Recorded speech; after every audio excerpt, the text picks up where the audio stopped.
Hello guys, happy Christmas to all. Today we are going to learn some Christmas vocabulary. However, I want you to know about this vocabulary as well. దేవదూత మేరీకి దర్శనం ఇచ్చింది.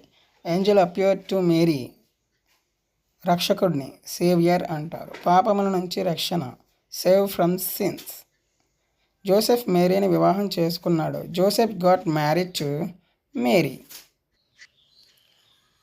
పశువులశాల, barn, తొట్టె, manger, గుడిసె, crib, ఎండుగడ్డిని హే అంటారు. హే. Next, గొర్రెల కాపలు, shepherd's, మహాపురుషుడు, మెస్సయ, దేవుని కుమారుడు, son of God. Next, Trinity. Trinity the union of father, son and spiritual, అంటే త్రిమూర్తులు, తండ్రి, కుమార, పరిశుద్ధాత్మ. పరిశుద్ధాత్మ హోలీ స్పిరిట్, కుమారుడు ద సన్, తండ్రి ద ఫాదర్.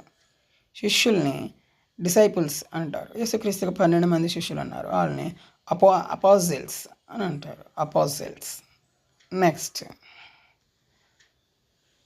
జీసస్ అద్భుతాలను చేశారు అనటానికి జీసస్ పర్ఫార్మ్డ్ మిరకిల్స్. చివరి భోజనం, ద లాస్ట్ సప్పర్. శిలువ, క్రాస్.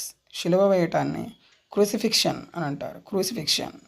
జీసస్ శిలువ వేయబడ్డారు. Jesus was crucified. పునరుద్ధాపనం, రిజరెక్షన్. ఆయన చనిపోయిన 3 రోజుల తర్వాత సమాధి నుంచి లేచారు Jesus.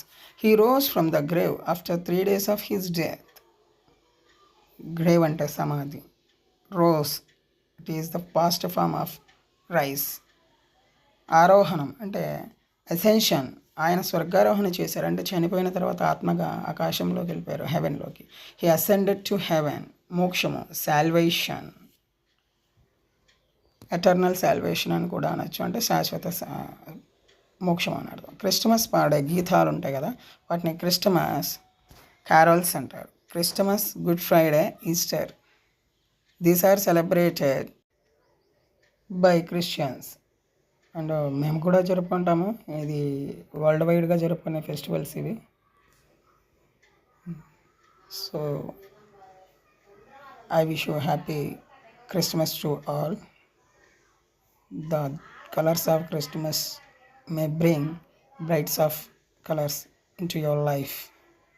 Thanks for watching my channel and keep supporting me to lift my channel up.